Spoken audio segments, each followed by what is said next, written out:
Muito bem, eu gostaria de compartilhar aqui uma palavra com você hoje, que está em Gênesis capítulo 11. Gênesis capítulo 11. E esse ano, na virada do ano, nós começamos a ler a Bíblia novamente. Nós vamos ler a Bíblia nesses próximos 2 anos, a Bíblia toda.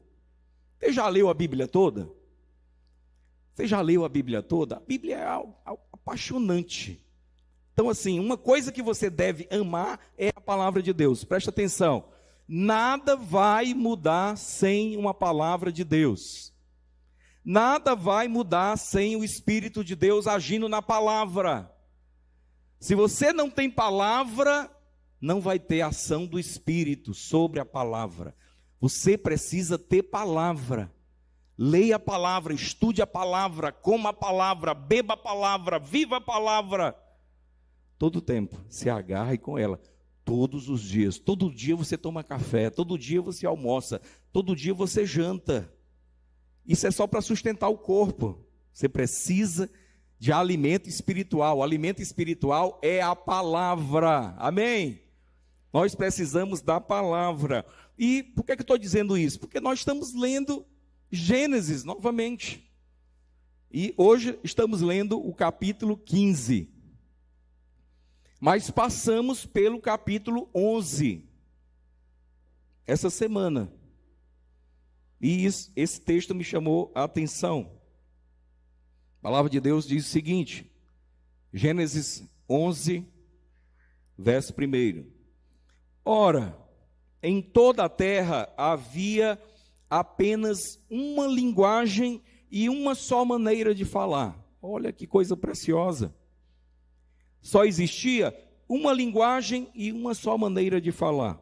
Sucedeu que, partindo eles do Oriente, deram com a planície na terra de Siná e habitaram ali. E disseram uns aos outros: vinde, façamos tijolos.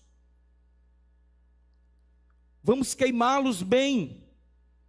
Os tijolos serviram-lhes de pedra e o betume de argamassa.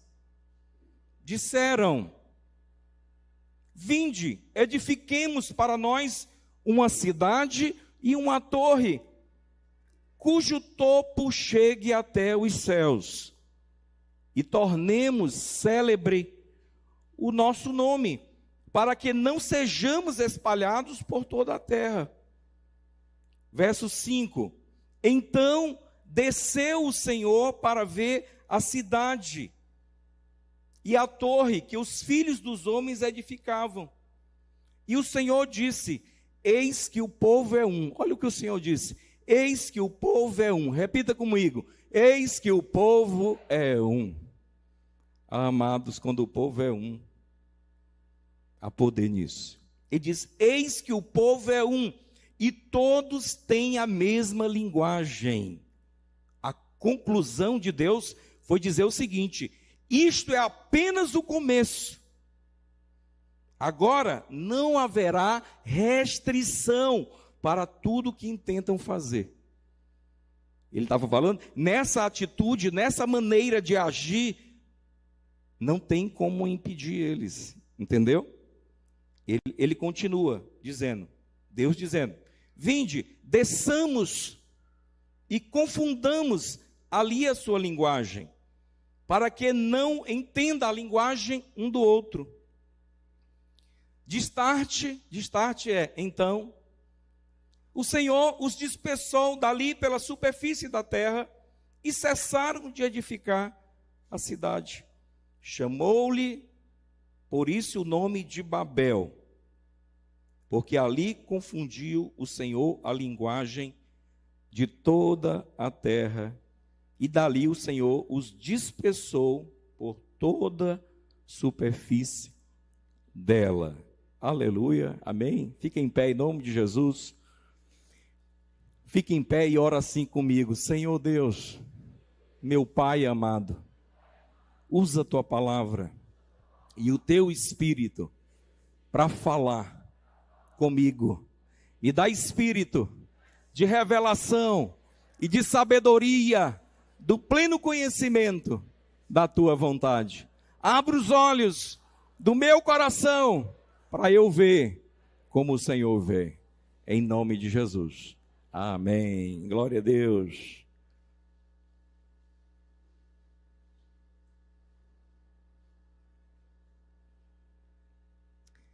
O texto, ele fala a respeito do princípio da unidade. E se tem algo, e é isso que eu observei no texto, que a unidade é algo que atrai a atenção de Deus. Quando Deus percebe unidade, aquilo chama a atenção de Deus. Então, será que só existia esses homens na planície de Siná edificando alguma coisa, construindo alguma coisa? Eu creio que não. Eu creio que várias pessoas estavam edificando coisas diferentes naquele momento. Mas a palavra de Deus diz que quando esses homens se juntaram e eles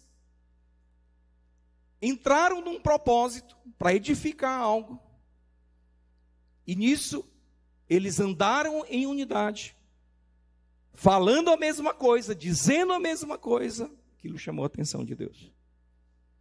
E é interessante que Deus desce para observar. Deus sai do trono dele para observar o que esses homens estavam fazendo. Deus está lá no trono e diz: opa, esses homens estão fazendo algo diferente. Foram lá, ele foi lá ver. O verso 5 diz: então desceu o Senhor para ver a cidade e a torre que os filhos dos homens edificavam. E o Senhor diz: eis que o povo é um, e todos têm a mesma linguagem. Eles são um e eles falam a mesma coisa. Então tem um poder aí nesse princípio. Agora nada vai impedir eles de fazer o que eles querem fazer. Isso é só o começo. Ele chegou a essa conclusão. Deus mostra como a unidade é poderosa. A unidade tem poder na unidade. Há poder na unidade. Você sabia que muitos dos fracassos humanos são pela ausência da unidade? E eu não vou muito longe não, a gente fala dentro do seio familiar. E às vezes no casamento. Às vezes a falta do sucesso está no fracasso da unidade. Não há unidade, não há uma mesma linguagem, não há sucesso. Deus mostra que há poder na unidade. Quando estamos falando, pensando e tendo os mesmos propósitos, há poder nisso. Por que que há poder nisso? Primeira verdade é que a natureza de Deus, a unidade, ela é inerente à natureza de Deus.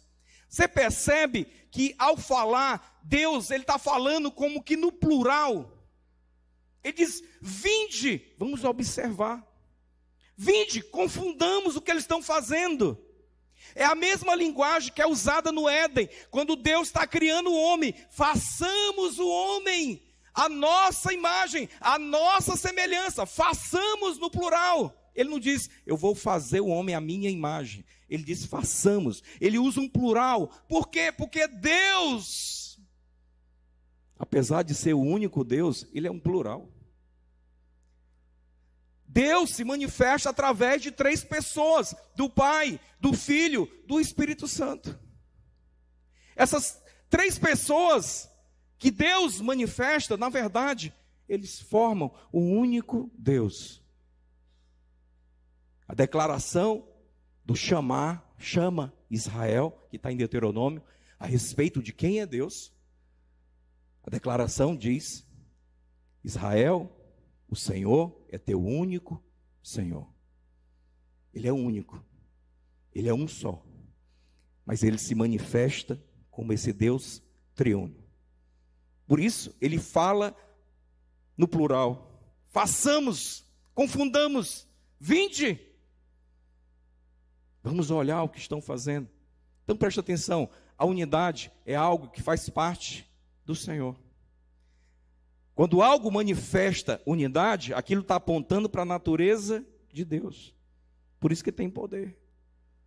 Você entendeu? Essa é a primeira coisa. Segunda coisa, que a unidade está ligada ao propósito. Você sabia, muitas vezes não há unidade porque não tem um propósito comum.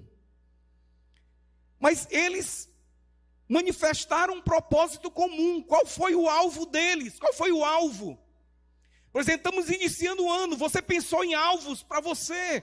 Vou te dizer, sonho que se sonha só é só um sonho. Mas sonho que se sonha junto, que tem unidade, se torna realidade. E às vezes sonhamos muito, pensamos muito.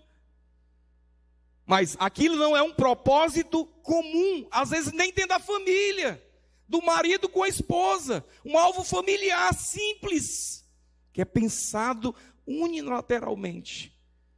A pessoa tem até boas intenções, ele quer o melhor para a casa dele, ele está sonhando só, tendo objetivos sós, propósito só, não tem unidade, não tem força, não tem poder de realização. A pessoa está sozinho naquilo. Ele tenta tudo. Você sabia, amado? Às vezes, essa coisa da unidade dentro de casa. Às vezes a esposa está tentando tudo. O marido está tentando tudo. E não consegue chegar em lugar nenhum. O que está faltando? Unidade. Unidade. E eles pensam num propósito. Eles dizem, olha, vamos edificar uma cidade. E vamos fazer uma torre que chegue até o céu. Que desafio, que projeto! Você já imaginou, você já concebeu construir uma torre que chegue até o céu? Rapaz, que projeto! Vi poucos engenheiros pensarem nisso. Os caras pensaram. Eles pensaram no alvo e eles pensaram em como fazer. Porque depois que você tem um alvo, tem um plano. Qual foi o plano deles? O plano deles foi o seguinte, não vamos usar pedra, vamos usar tijolo. Vamos pegar argila, vamos fazer tijolo, vamos queimar eles, vamos usar betume para fazer argamassa e vamos construir a cidade. Mas eles só tinham uma voz, um plano, um alvo. Poder de Deus ali. Só que tinha um problema nisso tudo. Qual era o problema? O alvo não era o que Deus queria. Em outras palavras, o propósito deles estava fora da vontade do Senhor. Pastor, como é que o senhor sabe que o propósito deles estava fora da vontade do Senhor? Presta atenção, quando Deus cria o homem, a primeira palavra, a primeira atitude de Deus para o homem foi, e o abençoou. E ele disse, seja fértil, multiplique-se, encha a terra. Como é que eu encho a terra? Me espalhando por ela. O homem se corrompeu, ele se desviou, veio o dilúvio, Deus salvou a família de Noé, com seus 3 filhos, as 3 noras, dali partiu toda a humanidade, de Sem, Cã e Jafé. E agora, novamente, a humanidade estava crescendo, em determinado momento, eles se reúnem naquela planície, e as pessoas disseram, não vamos nos espalhar, vamos ficar aqui. Deus está dizendo, se espalhem. Ele, não, vamos nos concentrar aqui. Vamos construir algo, vamos fazer o nosso nome célebre, lembrado. Amado, toda construção, toda criação, tudo que fazemos tem um propósito só. Glorificar o nome do Senhor. É a Deus, o Criador de todas as coisas. Eu não estou dizendo com isso que Deus não vai engrandecer nome de homens. Ele fala isso para Abraão. Abraão, sai da tua terra, do meio da tua parentela e vai para o lugar que eu te mostrarei. Tua família vai ser abençoada. Nela vão ser abençoadas todas as famílias da terra. Eu vou engrandecer o teu nome. Agora, por que Deus pode engrandecer o teu nome? Eu vou te dizer, é para você fazer Deus conhecido. Para as pessoas olharem para Abraão e dizer, olha ali, esse aí é o Deus de Abraão. Por isso que ele é abençoado. Por isso que a família dele é abençoada. Por isso que ele anda assim. Por isso que ele levanta nome de homens. Mas não para a glória do homem. É para a glória de Deus. Então preste atenção. Eles tinham unidade, eles tinham força, eles tinham propósito. Deus disse: não tem nada que pode impedi-los. Só tinha uma pessoa capaz de fechar essa porta. Quem era? Deus. E ele fechou. Ele fechou a porta.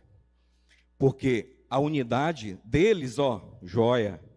Mas o propósito, não. Ele fechou a porta. E a Bíblia diz que eles entraram em confusão. A linguagem mudou. Cada um começou a falar diferente. Daí veio todas as linguagens humanas que nós conhecemos hoje, espalhadas sobre a face da terra. Tem seres humanos do outro lado do planeta, eles são como você, têm um corpo parecido com você, mas falam uma linguagem que você não consegue entender, completamente diferente. Por quê? O resultado é que unidade não é só fruto do desejo humano. A unidade depende da ação de Deus também. A unidade pode até começar ali no ser humano, na vontade do ser humano, mas para permanecer, a unidade precisa de Deus envolvido. Amém? Muito bem. A unidade é algo tão desejado por Deus, mas tão desejado por Deus, que Jesus, quando ele está aqui, ele está próximo para ir para o Calvário, ele faz uma das orações mais belas nas Escrituras. Isso está lá em João capítulo 17, o Evangelho de João. Evangelho de João capítulo 17, verso 20. E Jesus indo para a cruz, ele não está pensando em outra coisa, mas nos discípulos. O texto do capítulo 17 começa dizendo: eu cumpri a obra que o Senhor me deu para fazer. Ele não tinha ido para a cruz. Que obra era essa?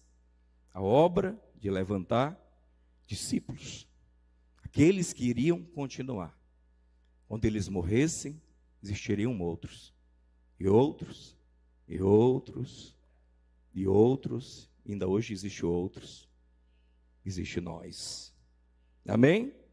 Ele fez uma oração por eles. O que ele disse no verso 20? Eu oro, eu rogo, eu não rogo somente por estes.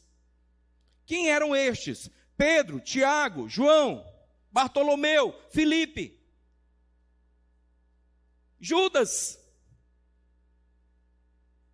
Ele orou por eles, todos eles.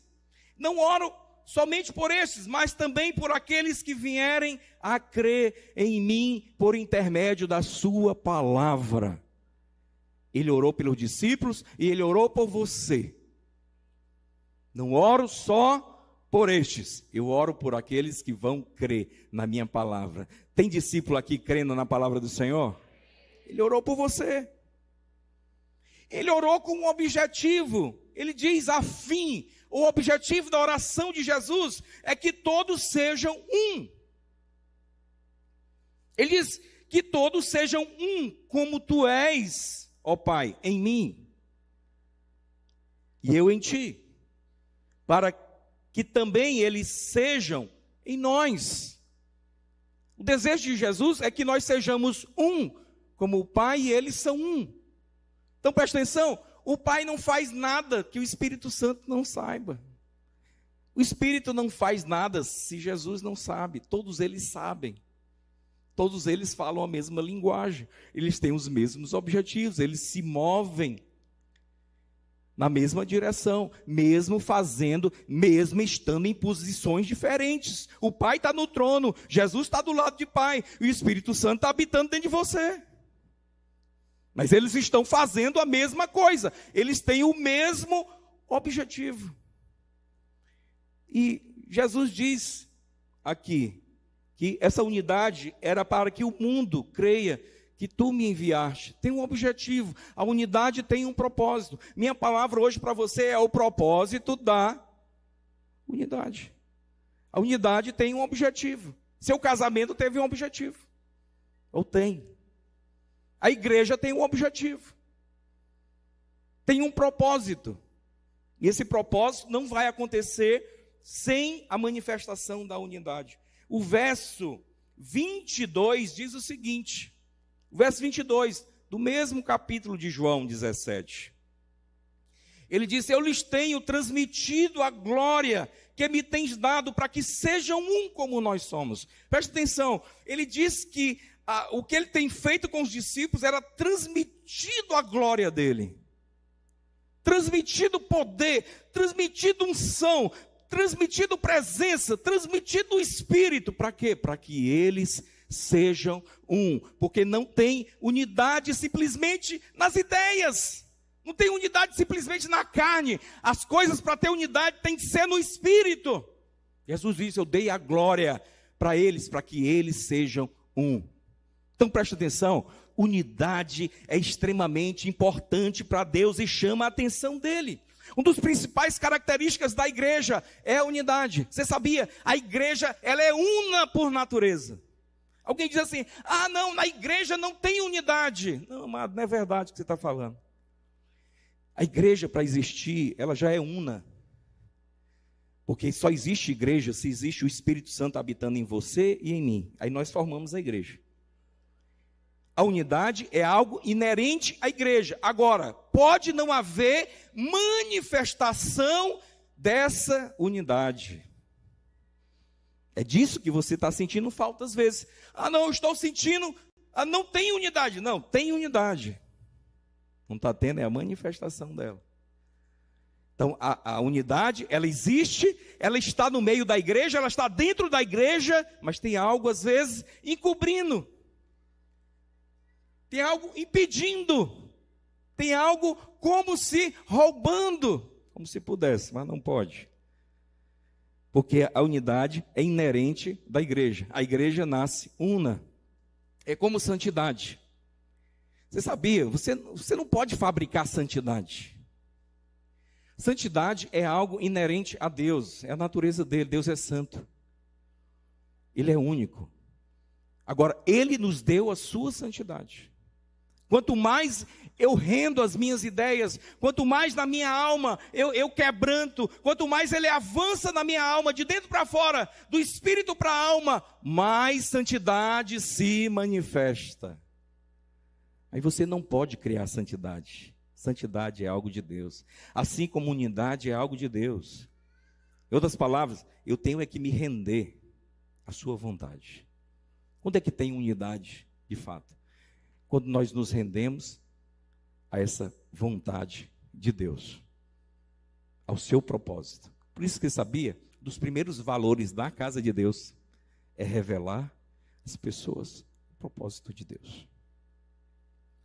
Deus enviou Jesus para salvar o homem e fazer de cada salvo um filho de Deus, um discípulo de Jesus. O propósito de Deus é edificar uma família celestial que viverá por toda a eternidade. Não vai perecer. No lugar para onde Ele está nos levando, para nos dar herança, nós temos um lugar, nós temos uma descendência envolvida e um relacionamento com Deus. O propósito de Deus envolve isso. Eu sei que muitas pessoas vão às vezes nos prédios das igrejas, elas entram e saem. Às vezes sem nunca compreender, porque elas estão só atrás de algo pessoal. Isso é normal. Aconteceu comigo, aconteceu com muitos aqui, aconteceu com você também. Nós queremos alguma mudança, nós chegamos no ponto que nós percebemos que nós não podemos mudar aquilo. Aí você pensa: eu preciso de Deus, eu vou atrás dele, eu quero que aquilo mude, aleluia. Eu quero dizer para você, Deus quer mudar isso mesmo. Mas Deus tem algo além. Deus tem o seu propósito para você.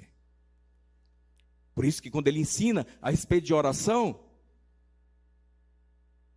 quando Ele faz com que os discípulos reconheçam que tem só um Pai, o nosso Pai Celestial, aquele que dá direção, aquele que estabelece limite, Ele diz: comece orando, reconhecendo que nós temos um Pai Celestial. E depois, logo na frente, diga: que venha o teu reino, que seja feita a tua vontade. Eu não quero a minha vontade, eu quero a tua vontade prevalecendo, Pai. O propósito de Deus deve estar acima de todos os outros. É na direção dele que eu posso ter unidade. Unidade para um propósito. Nós não temos unidade no meio cristão simplesmente por diversão, para fazer uma recreação, um churrasco. Não, nossa unidade, ela tem propósito. O propósito de Deus, ele precisa ser atingido, e isso vem pela manifestação da igreja una. Por isso, eu queria falar com vocês a respeito de alguns aspectos da unidade. Alguns deles eu já comecei a mencionar para você. Mas eu queria destacar 5 aspectos. E esses aspectos da unidade, elas são bem expressadas pela igreja primitiva logo no início, lá em Atos capítulo 2. E lá em Atos capítulo 2, no verso 1, Atos 2, verso 1.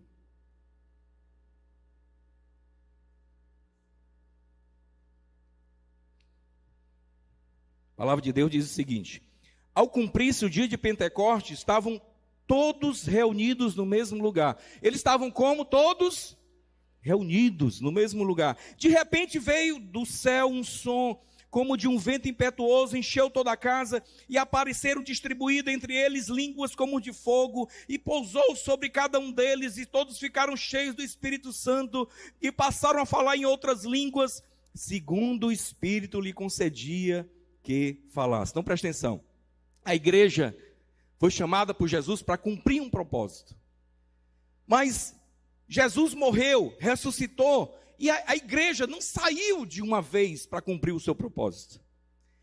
Jesus disse: olha, vocês vão permanecer em Jerusalém, até que do alto vocês sejam revestidos de poder. Aí sim, vocês vão ser minhas testemunhas, até os confins da terra, quer dizer, em todo lugar do mundo. Mas primeiro, eles deveriam esperar a descida do Espírito Santo. Então presta atenção, o Espírito Santo, ele sempre agiu no mundo. Ele sempre influenciou pessoas. Desde a criação o Espírito Santo age. Mas depois da obra do Filho de Deus, agora a porta estava aberta para o Espírito Santo habitar no homem, na igreja. A obra de Cristo concluiu. Agora a obra do Espírito Santo, através da igreja, estava começando. Naquele dia, no dia de Pentecostes, o Espírito Santo veio e encheu eles. A partir daí, a igreja estava preparada para avançar. Qual o primeiro aspecto da unidade que está sendo trazido aqui? A unidade vem antes do cumprimento do propósito. Antes do propósito ser atingido, eu preciso antes da unidade. O texto base que nós lemos no capítulo 11, a Bíblia diz: eles falavam a mesma coisa, eles tinham a mesma linguagem, eles chegaram juntos em determinado lugar e eles levantaram um propósito comum.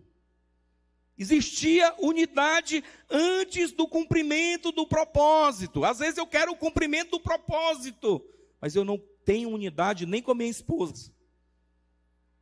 Você precisa ter unidade com o seu cônjuge para o propósito ser atingido. Eu quero vencer aquela dificuldade, eu quero vencer aquela dívida, eu quero começar aquele propósito. Como é que você está? Você está sozinho ou você está junto? Você está unido? Ou você está tendo a mesma voz? É isso que Deus quer dar. Unidade para a vitória. Amém? Eles estavam reunidos no mesmo lugar, antes da igreja começar a ir na direção do propósito dela. Eles receberam ali a presença do Espírito Santo, a habitação. E é interessante que a unidade, ela tem 2 aspectos. Um deles é de comunhão. Você sabia que nós temos comunhão porque nós temos a mesma base de fé? Então todo cristão, ele tem uma base de fé. Qual é a base de fé do cristão? Ele crê que a salvação é somente através do Filho de Deus. Então isso é uma base comum Para todo cristão, não interessa a placa denominacional que tem lá no prédio da igreja, se é da Assembleia de Deus, se é da Batista, se é presbiteriano, ele crê que a salvação é pela fé em Cristo Jesus. Isso é base para eu ter comunhão com ele, porque ele crê na mesma coisa que eu creio. Sim ou não? Sim, eu perguntei para uma pessoa essa semana, eu fui cortar o cabelo, como você deve ter percebido, mas até pensou, deve ter quase pelado a cabeça. E aí eu perguntei para a pessoa, eu disse assim, por que você acha que Deus enviou um Salvador? Por que Deus precisou mandar um Salvador? Ela olhou para mim e ela disse assim, não, mas a gente precisa fazer muitas coisas para ser salvo. Eu disse, não. Deus enviou um Salvador porque nós não temos como nos salvar. O homem não tem como se salvar. Se o homem pudesse se salvar, Jesus não precisava ter vindo. Jesus não veio te ensinar como você se salvar. Ele não veio para te ensinar a ser salvador de si mesmo. Não, ele é o Salvador. O Salvador, ele vem para salvar. Você está se afogando dentro da piscina. Você acha que Jesus, ele veio e foi mandado para dizer assim, olha, eu vim te ensinar como você nadar e se salvar. Ou ele veio para te tirar da piscina que você estava se afogando. Quero te dizer, ele veio te tirar da piscina que você estava perecendo. Você ia morrer, mas ele te salvou. Deus mandou o Salvador para aquele que não pode se salvar. Amém? Então presta atenção, tem uma fé comum, então eu posso ter comunhão. Mas, assim, eu não posso ter comunhão de verdade com alguém que não crê nessa mesma coisa. Eu não estou dizendo que eu vou ser mal educado, não vou me relacionar, não quero saber desse, nada disso. Deus ama todas as pessoas, nós devemos amar todas as pessoas. Mas a comunhão de verdade não é só algo externo. A comunhão de verdade é algo inerente ao Espírito. Não é só fazer festinha e coisa externa. Não interessa a pessoa que está do outro lado do mundo, se ela conhece a Deus, se ela nasceu de novo, ela tem o mesmo Espírito que eu. Essa pessoa que nasceu do outro lado do mundo, se eu encontrar ela, ela tem o Espírito e eu também. Nós podemos ter comunhão. Porque o Espírito que está em mim é o mesmo Espírito que está em você. Podemos ter comunhão. Porque temos a mesma natureza, a natureza de Deus. Não dá para ter comunhão sendo de naturezas diferentes. Eu não estou falando só da natureza humana. Não, estou falando da natureza de Deus que nós recebemos. Então, isso é um aspecto da unidade, um aspecto. Agora, existe a unidade para edificação. A unidade não é só para comunhão, mas para edificação. Lembra, a unidade daqueles homens em Gênesis capítulo 11 era uma unidade para edificação. Eles estavam edificando algo juntos. Preste atenção, Jesus disse, eu vou edificar a minha igreja. Ele está edificando, ele chamou outros para edificar a igreja junto com ele. Nós estamos edificando a igreja junto com o Senhor. Nós não somos igreja para edificar algo que é simplesmente da cabeça do pastor Everdan. Não. Jesus já começou a edificação da igreja 2000 anos atrás. Nós só estamos edificando juntamente com ele. Estamos no mesmo propósito. Quem entendeu, diga amém. Agora, 1 Coríntios capítulo 3, no verso 11. 1 Coríntios capítulo 3, no verso 11, fala que o fundamento, ele não tem outro, é o mesmo, é Jesus. Quer dizer, não dá para edificar a igreja sem essa fundação. A fundação é Jesus. Ela é que é a fundação que suporta as coisas. Agora, ele diz nesse texto, passa o outro versículo, que ele diz, contudo, se o que alguém edificar sobre esse fundamento é prata, ouro, pedras preciosas, feno, palha, madeira, Ele diz que essa obra, ela vai ser provada pelo fogo. A obra de cada um vai ser manifesta. Então ele está dizendo, o que é que ele está dizendo aí? Olha, o fundamento para edificar a igreja é Jesus. Agora, tem pessoas que vão usar materiais diferentes sobre esse fundamento. Então, nós somos aqui a casa de Deus. Nós temos uma maneira de edificar, que nós cremos, olhando das Escrituras, não só da nossa ideia, que é a melhor maneira. Deus nos enviou para fazer discípulos. Cremos que cada crente é um ministro. Isso faz parte da nossa edificação. Algumas igrejas acham que só alguns são ministros, outros vêm só assistir cultos. Aí, eu vou criticar ou condenar a maneira como eles pensam? Não. Eles estão edificando lá a igreja. Aleluia. Continua a cooperar com a construção da igreja de Jesus. Quem diz amém? Não somos nós. Eles têm um pai, eles têm um Senhor. Agora, cada igreja local, eles não colocam os mesmos materiais.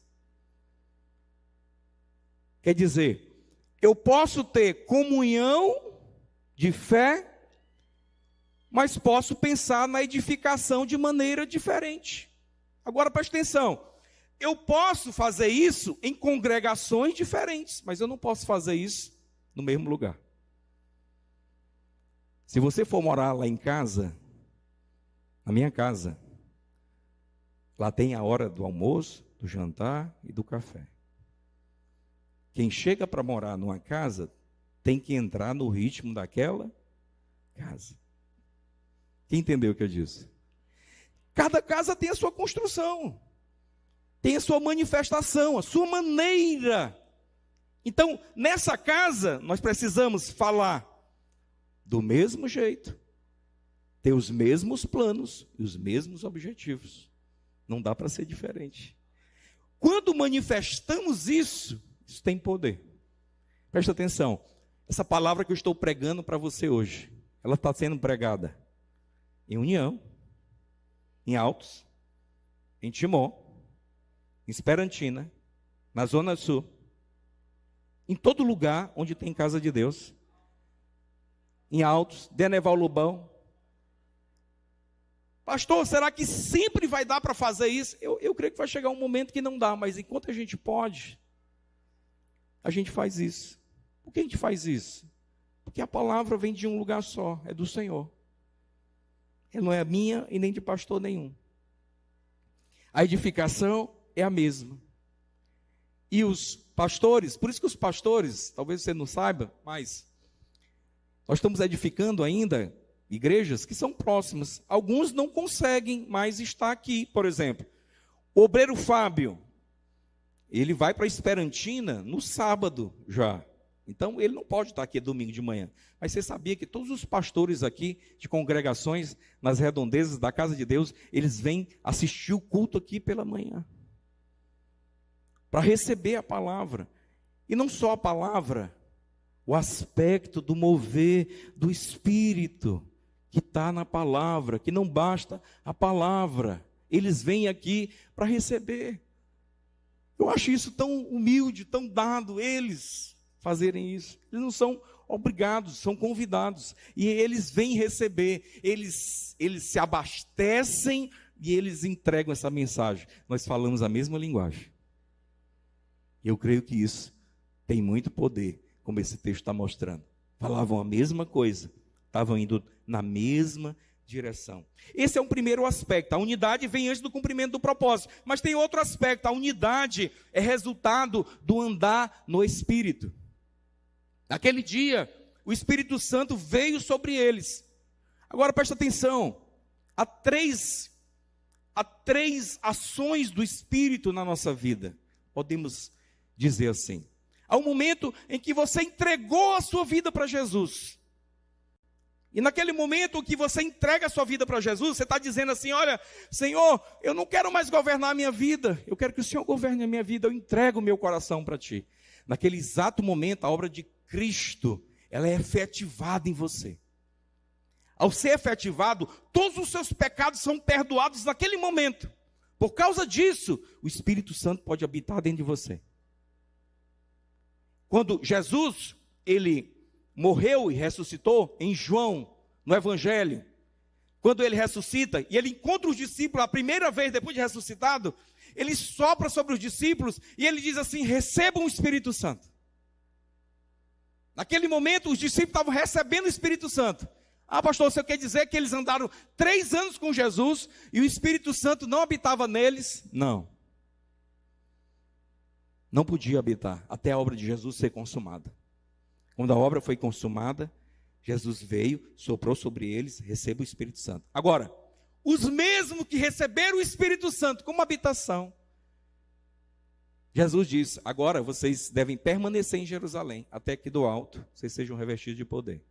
Então, há um segundo aspecto da ação do Espírito, que nós chamamos de batismo do Espírito Santo.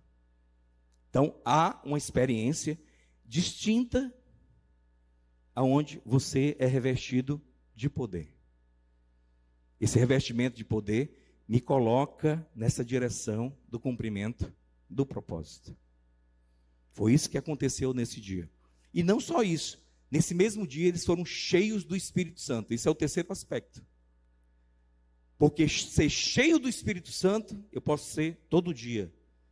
E a vontade de Deus é que você seja cheio do Espírito Santo todo dia. A palavra de Deus diz que nós devemos ser cheios dele. Como? Falando a respeito dele, com salmos, cânticos, hinos espirituais, adorando a Deus. Você é cheio do Espírito Santo. Porque ser cheio do Espírito Santo, às vezes você está cheio, mas então às vezes você está vazio. Não quer dizer que o Espírito Santo não está em você. Mas o que é que esse cheio está dizendo? É que você não está na completação do Espírito Santo. E eu vou te dizer, o que traz unidade é você andar no Espírito. O Espírito foi te dado para andar com você, estar com você, para você aprender a andar no Espírito. Não há unidade na carne. Não há unidade na carne. Vou repetir para você. A unidade que há é no Espírito. No Espírito é que há unidade. Então, por isso que quando Gálatas está falando a respeito da luta da carne com o Espírito, porque presta atenção, você nasceu de novo, você recebeu uma natureza nova, você não tem duas naturezas. Ah, pastor, mas ainda penso coisas mais, tem carne em mim. Sim, tem carne dentro da sua alma, tem carne no seu corpo, mas a sua verdadeira natureza agora é aquela que se uniu ao Senhor. A Bíblia diz que aquele que se une ao Senhor se torna um só espírito com Ele. Eu creio no que a palavra de Deus diz. Então você nasceu de novo, você é nova criatura, as coisas velhas já passaram. Agora presta atenção, isso não quer dizer que a carne desapareceu. Não, nós temos 3 inimigos: a carne, o mundo e o diabo. E acredite, o pior deles é a carne, ela está dentro de você. O que é a carne? É a parte da sua alma que ainda não foi conquistada por Deus. Dentro de mim tem carne. Eu já tenho anos andando com Jesus. Ele já avançou muito e muito dentro da minha alma. Mas ainda tem áreas na minha vida que tem carne. Ela vai permanecer até o final. Ela vai diminuindo, mas ela vai permanecer. No final, ela vai ser removida por completo. Estamos falando da salvação da sua alma. A salvação, está falando de salvação eterna. Salvação eterna chega quando você se rende a Jesus. Ele chega na sua vida, agora ele está transformando você, de dentro para fora. Agora, a carne está aí. A carne é que não manifesta unidade. E por isso que Gálatas, ele fala sobre as obras da carne. Gálatas capítulo 5, verso 19, diz o seguinte: ora, as obras da carne são conhecidas, e são, quais são as obras da carne? Obras da carne: prostituição, impureza, idolatria, feitiçaria, inimizade, ciúmes, iras, discórdias, dissensões, facções, invejas, bebedices, glutonarias, coisas semelhantes a essas. Todas essas coisas, amado, elas são fruto da carne, resultado da carne, Na verdade, a Bíblia não chama de fruto, chama de obra. É o que a carne faz. Então, presta atenção. Está aqui, um dos irmãos chegou. Fabrício chegou aqui. Aí ele veio. E aí ele passa por mim, não fala comigo, mas ele fala com o irmão. Aí, dentro de mim, vem a seta na carne. Não falou comigo, Fabrício. Fabrício não falou comigo. Aí, eu posso ir para a ira, para o ciúme. Falou só com ele, não falou comigo. Isso é de onde? Isso é do espírito? Não é da carne. Quer dizer, eu preciso, como filho de Deus, reconhecer a ação da carne, porque eu tenho que andar no espírito, eu posso fazer a escolha. Vou te dizer, quando escolhemos andar no espírito, podemos vencer sempre a carne pela graça de Deus. Graça nos foi dada para vencer isso. Isso é despertado todo tempo em você. Todo dia tem coisa semelhante a essa que eu descrevi para você. Todos os dias. Mas Deus nos deu poder pelo Espírito para vencer a carne. Tudo isso pela graça de Deus. Então preste atenção, como é que eu tenho unidade? Andando no Espírito. Esse é um outro aspecto da unidade. E um terceiro aspecto da unidade que eu queria destacar com você, que está no livro de Atos, Atos capítulo 2, verso 46, diz que diariamente eles perseveravam, unânimes, olha, unânimes. E ele não diz que era uma vez por semana, ou domingo e terça-feira, domingo e quinta-feira, no culto e na célula. Não, eles perseveravam unânimes, diariamente. A palavra de Deus diz aqui.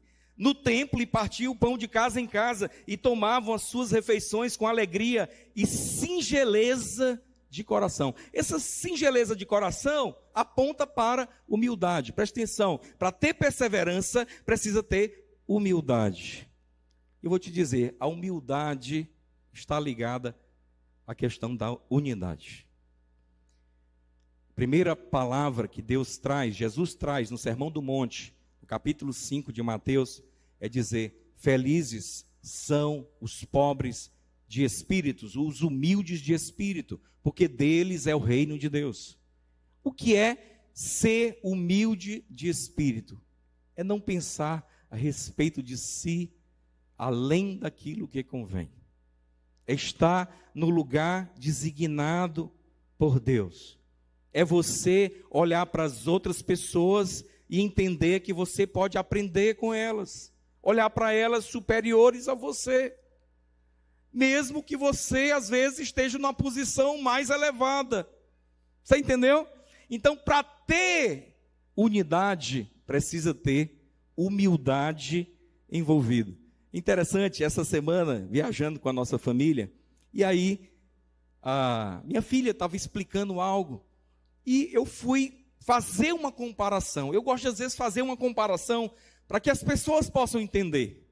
E eu usei uma comparação na hora para a história que ela estava falando. E a minha esposa, que estava do lado, a gente estava numa mesa, lanchando, ela disse assim: a sua comparação não foi, amor, a sua comparação não foi boa. Não foi muito gentil na maneira dela falar. Mas imediatamente acendeu aqui a carne. E eu disse: não, mas... Aí eu fui explicar novamente a comparação. No meio do caminho que eu estava explicando, tentando explicar, Deus disse assim para mim, dentro de mim o Espírito, diz assim: se você está usando isso para fazer uma comparação e a pessoa não entendeu a primeira vez, você acha que a sua comparação foi boa?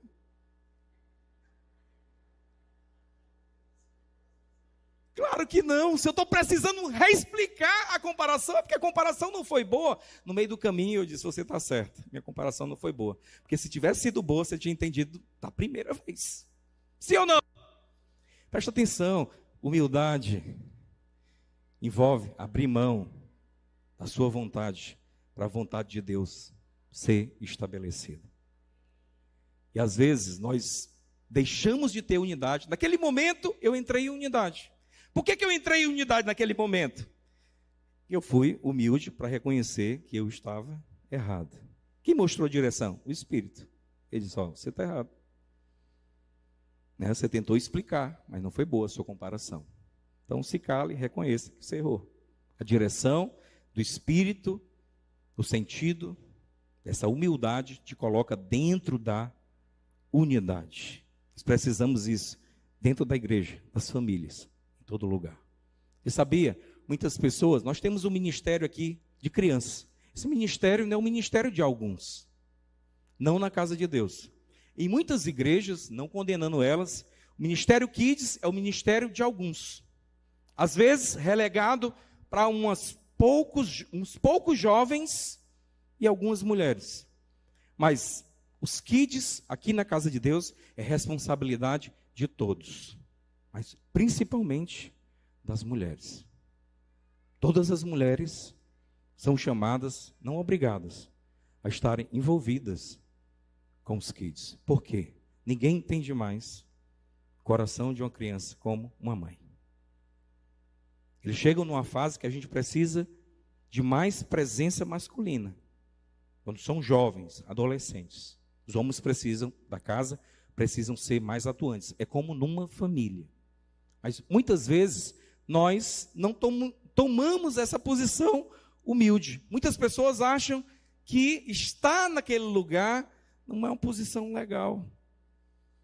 Afinal, eu já cuido dos meus filhos, não é? Por que eu vou dedicar mais tempo? Preste atenção, há um propósito. E o propósito é a edificação da igreja do Senhor Jesus. Amém? Assim, é como um papel também feminino dentro de uma casa. Quer dizer, a mulher, ela pode trabalhar, mas assim como o homem, ela tem um papel fundamental dentro da sua casa, que homem nenhum é capaz de cumprir. É um papel especial. Dependendo da idade dos seus filhos, seu trabalho lá fora deve ser realmente limitado. Porque senão vai ter grande prejuízo dentro da sua casa. Isso é uma posição humilde, ela precisa assumir.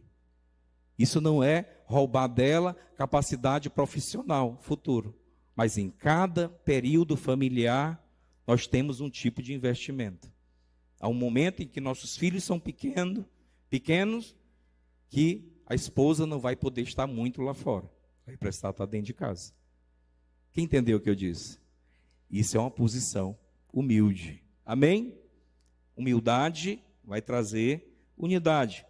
E um quarto ponto a respeito desse aspecto da unidade é que a unidade, ela gera avivamento. Quando o Espírito veio e encheu eles ali de unidade, eles estavam juntos, e eles foram movidos pelo Espírito, houve um avivamento. Naquele momento, lá em Jerusalém, se converteram primeiramente 3.000 pessoas, depois 5.000 pessoas se converteram, um avivamento estava acontecendo. Mas você sabia que no meio evangélico, muitas vezes, as pessoas elas estão atrás desse avivamento. Eu quero avivamento, eu quero avivamento. Na igreja, eu quero experimentar avivamento. Mas preste atenção, só tem avivamento quando você tem unidade. Então você não precisa procurar avivamento, você precisa manifestar unidade. Seu casamento, você quer avivamento no seu casamento? Então, investe na unidade.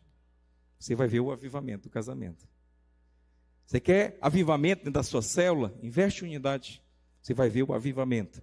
Quer dizer, eu não estou atrás simplesmente do avivamento. Avivamento é a manifestação de vida. Manifestação de vida vem quando você busca a unidade. Quando você manifesta essa unidade, vai vir o avivamento. Mas às vezes as pessoas estão trocando as coisas. Elas estão indo atrás do avivamento, sem unidade. Não dá.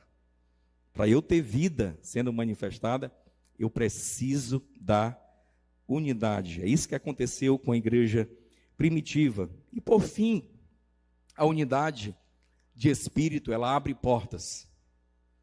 Vou repetir, a unidade de espírito abre portas. E a palavra lá de Atos diz o seguinte, Atos 2, verso 5. A palavra de Deus diz, ora, estavam habitando em Jerusalém judeus, homens piedosos, vindo de todas as nações debaixo do céu. Nesse dia do Pentecostes, no dia que o Espírito Santo desceu, ele diz que habitavam em Jerusalém judeus piedosos e pessoas vindas de todas as nações da terra. Verso 6. Quando, pois, se fez ouvir aquela voz, afluiu a multidão, que se possuiu de perplexidade. Eles perceberam o mover de Deus, porquanto cada um os ouvia falar em sua própria língua. Eles estavam vendo algo espetacular. Verso 7. Estavam, pois, atônitos e se admiravam, dizendo: vede, não são porventura galileus? Quer dizer, os discípulos não eram galileus? Judeus galileus, Pedro, Tiago, João, eles não são galileus? E por que ele diz assim? Por que nós ouvimos eles falarem na nossa própria língua materna? O verso 8, eles fazem essa pergunta. E ele diz: nós somos partos, medos, elamitas, naturais da Mesopotâmia, Judeia, Capadócia, Ponto, Ásia, Frígia, Panfilha, do Egito, regiões da Líbia, tantos países nas imediações de Cirene, romanos que aqui residem, tantos judeus, prosélitos, cretenses, arábios, uma mistura, uma salada de pessoas, lá de todas as nações que falavam línguas diferentes.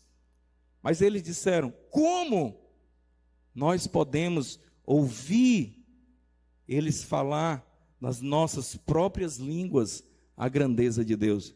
Eu vou te dizer, o Espírito, a unidade do Espírito, ela abre portas e ultrapassa fronteiras.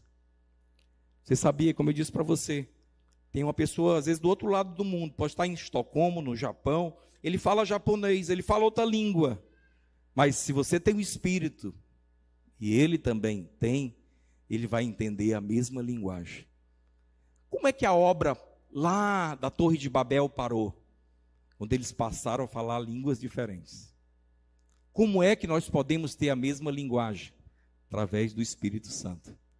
Eu não estou falando que vai acontecer o mesmo episódio, no sentido, naquele dia, eles estavam falando na língua deles, cada um, vindo de países diferentes, estavam entendendo a mesma coisa. Quero te dizer o seguinte: a linguagem do Espírito, que não é só uma linguagem humana, ela se faz entendida em qualquer lugar do mundo aonde o Evangelho chegar. Por isso que nós temos portas abertas, por causa do Espírito de Deus. Se nós andamos manifestando unidade, eu vou te dizer, a Casa de Deus está fazendo 10 anos. Esse ano, no meio do ano, estão fazendo 10 anos como igreja. Diga aleluia. Mas eu vou te dizer o que Deus disse lá naquele texto. Isso é apenas o começo para o que Deus é capaz de fazer. Em quanta cidade nós estamos hoje? E eu vou te dizer, nós começamos no terraço da nossa casa. Eu, minha esposa, meus filhos, 70 metros daqui. Dentro de um terraço que cabia 40 pessoas. Hoje nós já somos várias igrejas. Vamos nos tornar dezenas, depois centenas, milhares. Tem um legado para poder alcançar pessoas para Jesus. Sabe, eu penso muito em alguns homens de Deus. No final das suas vidas, muitos tinham sido alcançados para Jesus.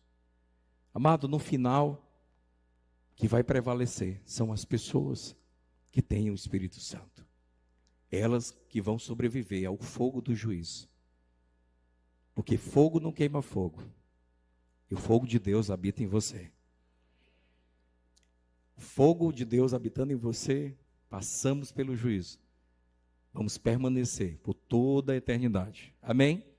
Mas Deus está nos ensinando algo, nos lembrando. A igreja é una, tem unidade nela. Nós precisamos proteger a unidade. A palavra de Deus diz o seguinte, para a gente encerrar. Efésios capítulo 4, verso 3, diz: esforçando-vos, Efésios 4, 3, esforçando-vos diligentemente para preservar a unidade do Espírito no vínculo da paz. Então, presta atenção, nós devemos fazer tudo para preservar a unidade. Você sabia que às vezes, em casa, dá um exemplo com a minha esposa, às vezes não chegamos a um entendimento comum a respeito de determinada coisa. Eu sempre ensino para os pastores, para os discípulos, eu decido estar bem com a minha esposa, mesmo que aquilo ali não seja resolvido naquele momento. Porque é a minha unidade com ela que vai resolver aquilo em algum momento. Eu digo para ela assim, amor, não estamos chegando em nenhum lugar, por quê? Me falta sabedoria em você. Mas Deus tem essa sabedoria. Mas eu escolho estar bem com você, vamos estar bem. Essa unidade nossa vai trazer a sabedoria, nós vamos resolver isso em algum momento. Você entendeu? Amém? E o último versículo que eu quero ler com você, João 17, 22. Nós lemos no meio da mensagem, mas eu queria destacar mais uma vez. A palavra de Deus diz, eu lhes tenho transmitido a glória. Jesus disse isso, Ele nos tem dado a glória,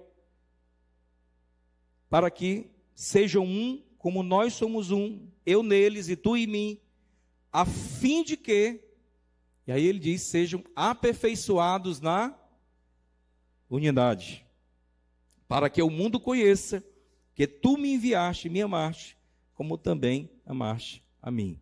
Então presta atenção, o mundo só vai ver, enxergar Deus cada vez mais, quando a nossa unidade for manifestada. Quanto mais nós somos unidos de propósito, em fé, quando nós mais andamos juntos, mais o Senhor se torna visível. Por quê? Porque o que as pessoas conseguem ver de Jesus hoje aqui na terra é o seu corpo, e o seu corpo somos nós. Se eles verem um corpo unido, eles vão ver Jesus, eles vão se entregar para Jesus, eles vão seguir Jesus. Por isso que a unidade é tão fundamental. Eu te convido para andar em unidade com a tua igreja, em nome de Jesus. Amém. Fica de pé, quero orar por você.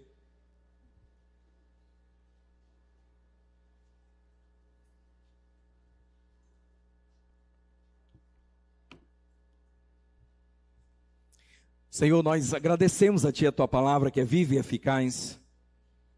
E nós agradecemos a ação poderosa do Teu Espírito Santo, nos conduzindo, nos convencendo de toda a verdade. E Pai, eu sei que nesse momento, alguns dos Teus filhos lutam às vezes com unidade. Às vezes em casa, às vezes na célula, às vezes no trabalho, às vezes na empresa. Mas Senhor, o Teu Espírito e a humildade que vem através dele, como fruto, nos coloca na direção de sermos um. E se algum deles enfrenta agora dificuldades com a unidade, seja o lugar onde estiver, eu quero orar por eles, em nome de Jesus. Então, se você está enfrentando dificuldades com unidade, gostaria de te chamar para vir aqui. Quero orar por você. Quero orar para que essa palavra, essa semente lançada, possa ser regada de oração. E ela possa reagir de uma maneira poderosa no seu coração. Quando entramos em unidade, o poder de Deus se manifesta para nos colocar na direção do seu propósito. Propósito do casamento, propósito do seu estudo, propósito da empresa onde você está, daquilo que você está realizando. Só é possível quando a unidade, ela se manifesta. Pai, em nome de Jesus, teus filhos estão se apresentando aqui. Obrigado, porque o Senhor nos ensinou hoje que a humildade está ligada à unidade. O Senhor deu um coração para eles humilde nesse momento, para reconhecer que eles precisam de Ti.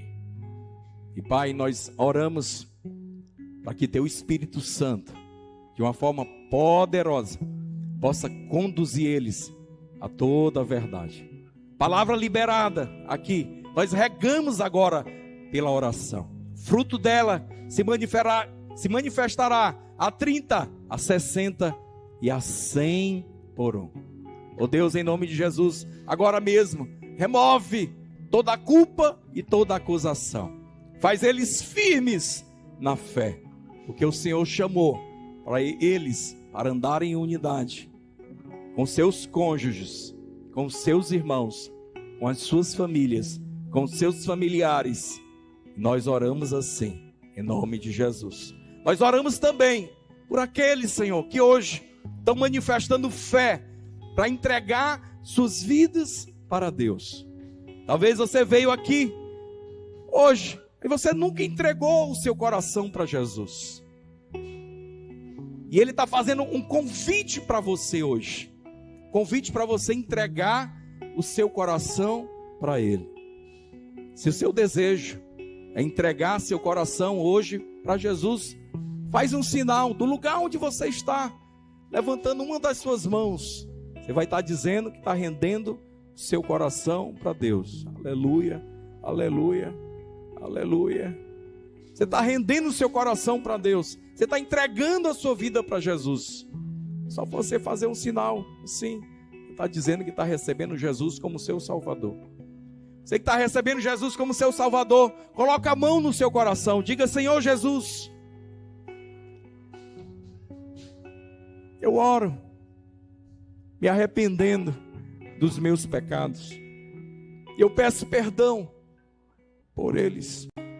E através da tua obra, do teu sangue derramado na cruz, eu recebo perdão por todos os meus pecados. E eu te recebo, Senhor, como meu único, suficiente Salvador e Senhor. Governa a minha vida. E eu recebo agora o Espírito Santo como habitação dentro de mim, para me conduzir em toda unidade, em nome de Jesus. Amém. Glória a Deus. Seja bem-vindo à família de Deus.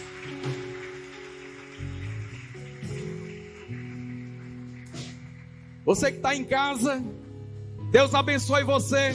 Você foi chamado para a unidade. Amado, Deus te abençoe.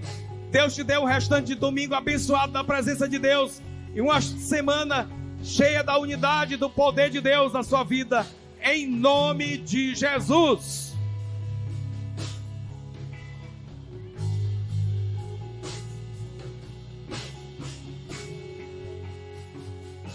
Eu quero beber de tuas águas, eu quero beber da tua fonte. Vou mergulhar no teu rio, vou mergulhar no teu rio. Eu quero beber de tuas águas, eu quero beber da tua fonte. Vou mergulhar no teu rio, vou mergulhar.